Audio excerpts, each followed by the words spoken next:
wassalatu wassalamu ala rasulillah Muhammad ibn Abdillah wa la hawla wa la quwwata illa billahil aliyil azim.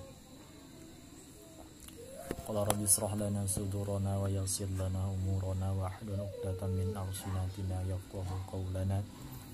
Allahumma akhrijna min zulumatil wahmi wa akrimna min nuril fahmi waftah 'alaina bi ma'rifatil ilmi. Dzakirna ma nasina bi rahmatika ya arhamar rahimin. Alhamdulillah, saya bisa berjumpa kembali dalam channel YouTube saya, yaitu Jami'ul Hikmah Official. Untuk pertemuan kali ini saya akan sedikit menjawab tentang pertanyaan-pertanyaan yang datang berpendapat dari rekan-rekan mahasiswa juga tentang masalah ukhuwah, dimana sekarang ini banyak sekali yang rumor-rumor atau isu-isu bahwa kelompok tertentu, kita sebut saja kelompok sebelah ya, yang sedang mengalami banyak masalah, itu adalah salah satu kelompok yang mengganggu terhadap kedaulatan negara Indonesia. Kemudian rekan mahasiswa bertanya tentang hal tersebut dan meminta pendapat dari saya pribadi.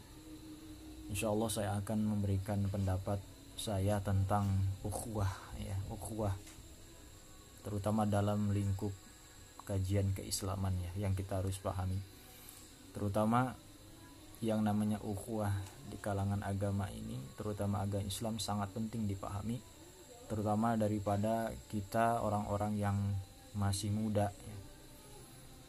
Masih generasi muda, masih darahnya darah muda, sehingga kadang-kadang bisa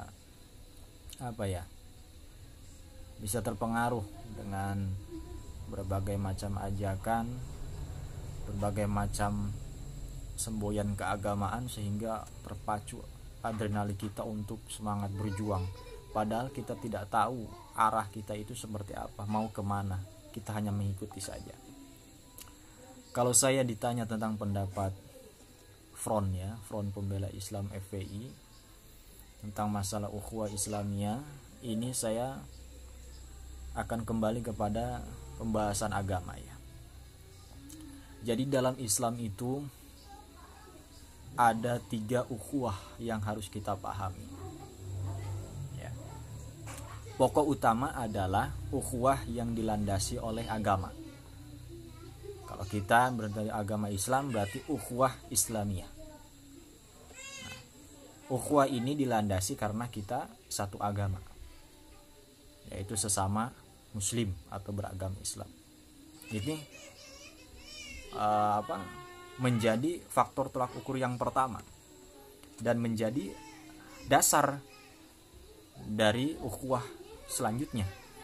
Kalau kita ukhuwah Islamiyah pun tidak bisa dijaga, maka ini kita harus hati-hati. Kita harus hindari dengan perilaku-perilaku yang akan merusak namanya ukhuwah Islamiyah. Yang kedua, ikatan yang keluar daripada ukhuwah Islamiyah lebih umum lagi, yaitu ikatan dari kebangsaan ya. Kita satu ikatan Islamiyah, kemudian berpinjak kepada ikatan berikutnya, itu ikatan kenegaraan, yaitu disebut dengan ukhuwah wataniyah.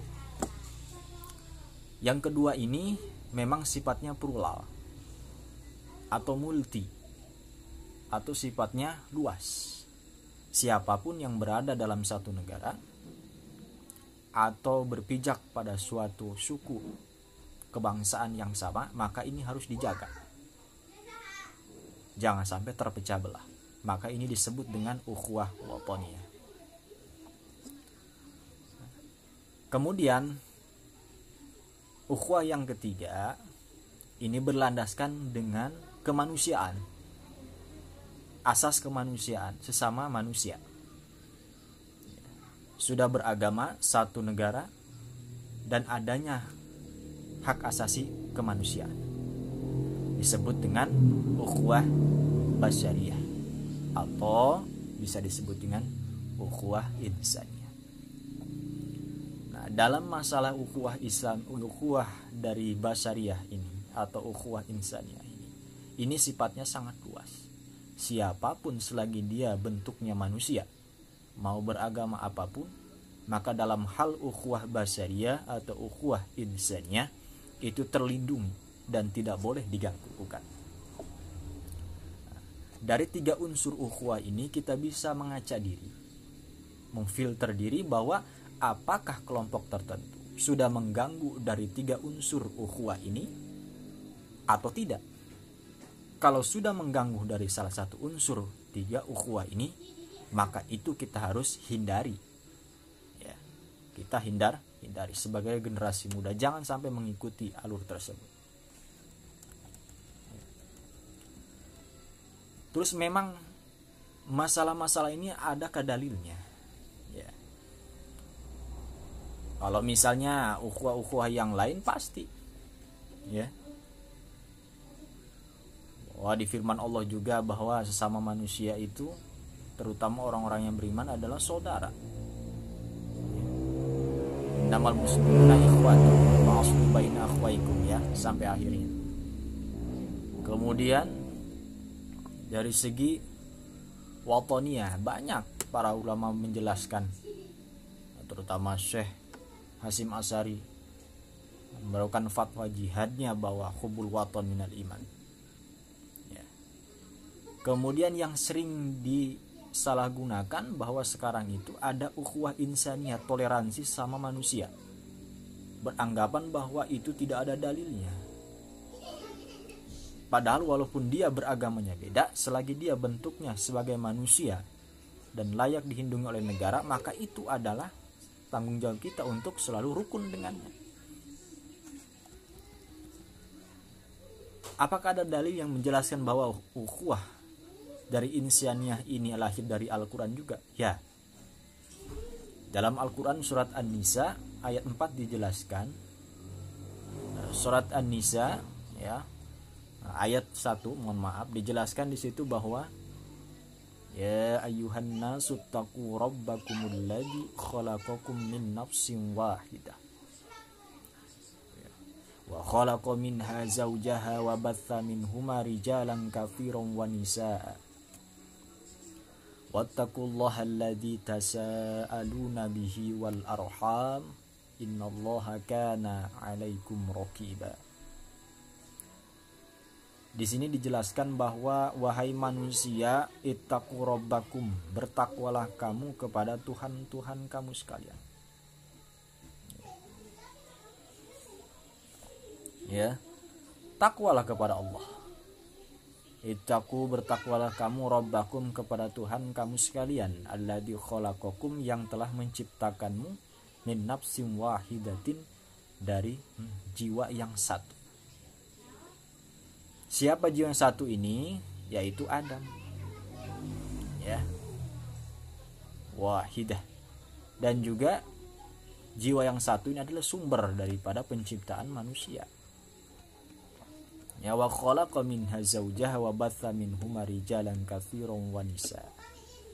Dan Allah telah menciptakan minha, darinya, zaujaha, pasangan, yaitu ibunda Hawa. Itu dari Adam diciptakan juga ibunda Hawa. Wa batha minhuma rijalan katsiran wa nisaa. Dan darinya, dari keduanya itu, pernikahan mereka itu, maka dikembangkan banyak manusia-manusia dari kalangan laki-laki dan perempuan. Wattaqullaha alladzi, dan bertakwalah kepada Allah, alladzi, yang tasaalun, apa? Tasaaluna bihi wal arham, yang dimana kamu saling meminta pemeliharaan kepadanya, ya, serta hubungan kekeluargaan. Innallaha kana 'alaikum raqiba, sungguhnya Allah selalu menjaga dan mengawasimu. Quran surat An-Nisa ayat 1. Nah, firman ini sebenarnya, firman Allah dalam surat An-Nisa ayat 1 ini dijelaskan bahwa kedudukan manusia itu diciptakan daripada bentuk atau sumber yang satu. Hal ini dipertegas dalam tafsirnya, yaitu tafsir At-Tabari. Ya, di sini menjelaskan tentang kutipan ayat tersebut adalah kalimatnya summa wasfu ta'ala zakaru fi nafsuhu bi annahul mutawahhid bi khalaqin jamil anami min syakhsin wahid. Itu ya, Tabari menjelaskan seperti itu, mu'arrifan badihi kaifa kana mubtada'u insya'u dzalika min nafsil wahidah minan nafsil wahidati. Jadi Allah itu secara khusus menyebutkan lapsan nafsin.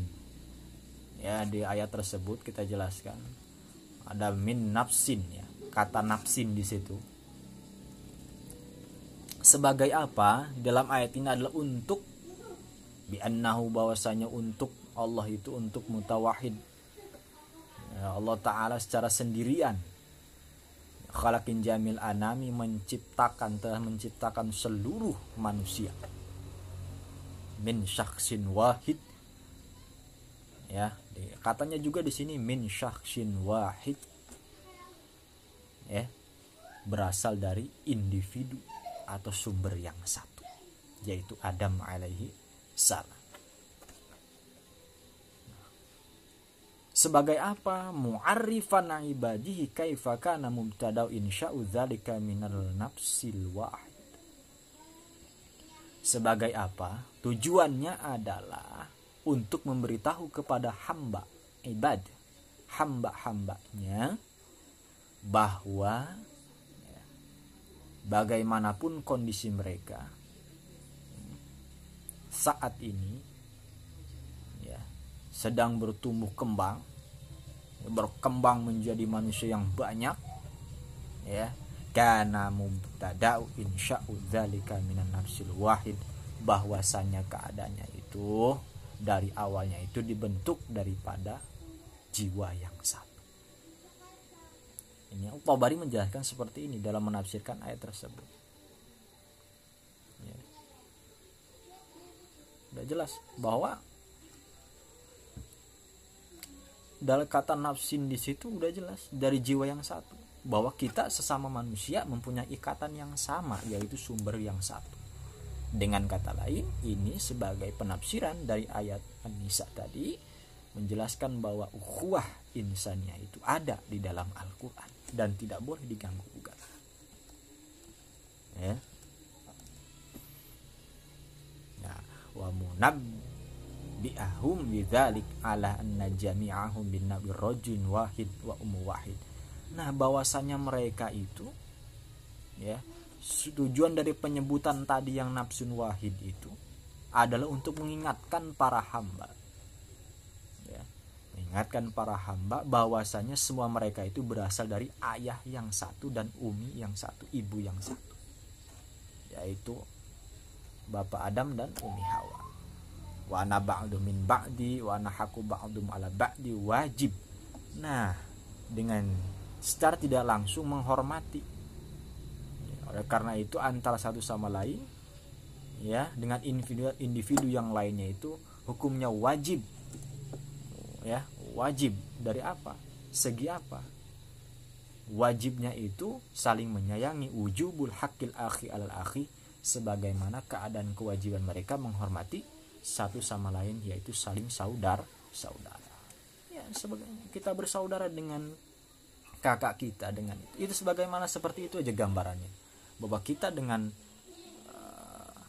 saudara kita yang lain, tetangga kita yang lain itu sama seperti halnya kita punya saudara kandung sendiri. Ya, bagaimana kita menyayangi mereka?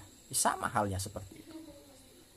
Ya, lizima'in fin nasabi ila abin wahidi wa ummi wahidati. Nah, itu dengan secara langsung saya gamblang menjelaskan kepada mereka bahwa nasab mereka itu adalah bapak dan ibu yang satu.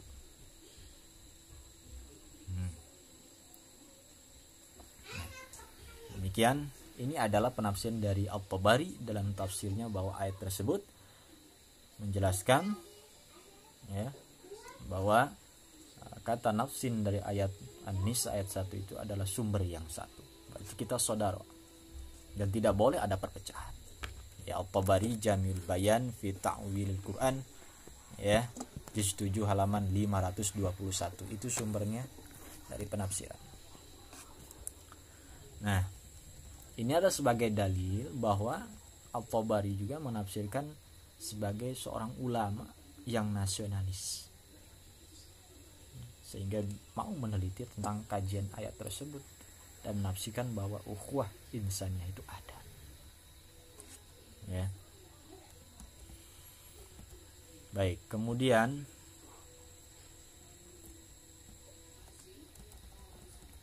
terkait dengan ukhuwah wataniyah, yaitu persaudaraan antara sama warga negara yang tinggal dalam kehidupan lingkungan yang sama. Ya. Ini bisa kita ambil dalam sebuah dalil dalam Quran, surat Asy-Syu'ara ayat 105 sampai 106. Allah Subhanahu wa taala berfirman di situ ya. Ini tentang menjelaskan keadaan kaum Nuh ya, Nabi Nuh alaihi salam.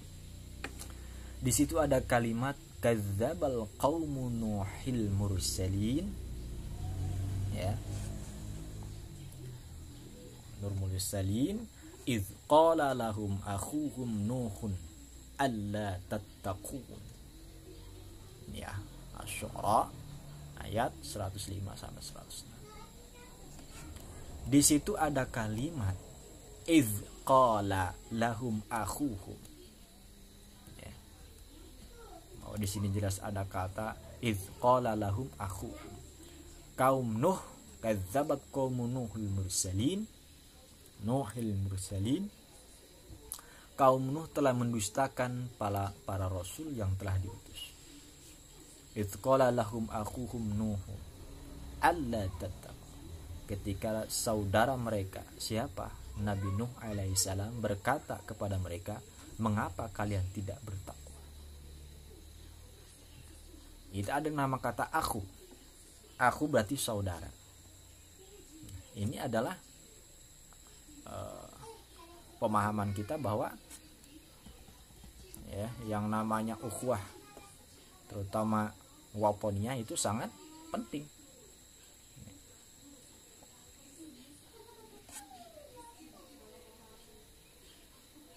Nah, kemudian di ayat lain juga dijelaskan. Nah, di Al-Syu'ara ayat 141 sampai 142 dijelaskan. Kadzabat samudul mursalina idz qala lahum akhuhum salihun alla tattaqu. Kaum Samud telah mendustakan para rasul ketika saudara mereka yaitu Nabi Salih berkata kepada mereka, mengapa kalian tidak bertakwa? Ya.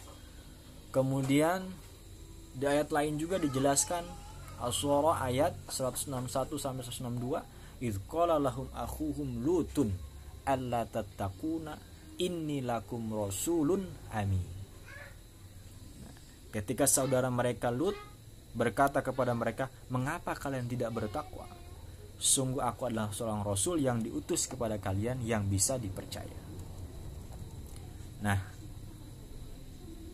bahwa kondisi kalimat atau kondisi keadaan ayat-ayat tersebut menggambarkan bahwa adanya ya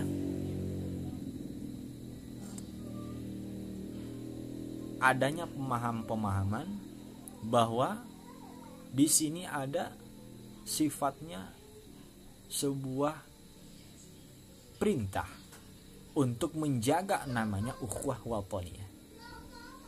Ya, di samping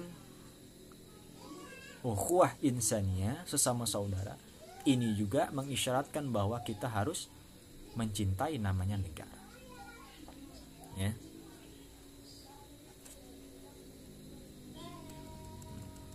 Kemudian ayat-ayat lain juga banyak sekali. Ya. Seperti di dalam surat Asy-Syu'ara ayat 176 dan 177, di sini menjelaskan tentang pembangkangan penduduk Aikah ya, Ashabul Aikah terdapat di dalam surat Asy-Syura ayat 176-177 terhadap Nabi Syuaib. Di Al-Quran ini tidak menyebutkan Ashabul Aikah sebagai saudara Nabi Syuaib. Allah Ta'ala berfirman, Kadzdzaba ashabul aikatil mursalin idz qala lahum Syuaibun alla tattaqu. Penduduk Aikah telah mendustakan para rasul ketika Nabi Syuaib berkata kepada mereka, mengapa kalian tidak bertakwa?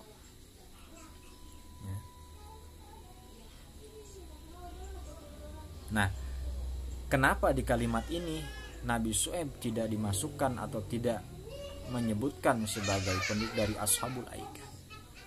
Ini mengisyaratkan bahwa Nabi Syuaib bukanlah termasuk penduduk Aikah. Nabi Syuaib merupakan penduduk yang berasal dari negeri Madyan, Ashabul Madyan. Itulah sebabnya dalam Al-Quran membahas tentang dialog penduduk Madyan. Ini adalah sebagai isyarat bahwa antara kelompok negara satu dengan negara lain itu harus ada keterkaitan, harus cinta terhadap negara. Maka yang namanya ukhuwah watoniyah setelah zaman dulu sudah dijelaskan bagaimana kita mencintai terhadap kelompok negaranya masing-masing. Sebagaimana Nabi Syuaib tadi, beliau tidak dimasukkan kepada Ashabul Aikah karena tahu Ashabul Aikah adalah kelompok yang banyak durhaka kepada Nabi Syuaib. Dengan catatan lain bahwa Nabi Syuaib adalah orang yang disucikan oleh Allah Subhanahu wa taala dan berjuang sebagai seorang rasul dari kelompoknya tersendiri. Dengan kata lain, kita harus cinta kepada kelompok kita sendiri, yaitu negara kita sendiri. Jangan sampai ada perpecahan dan perpisahan di antara negara tersebut.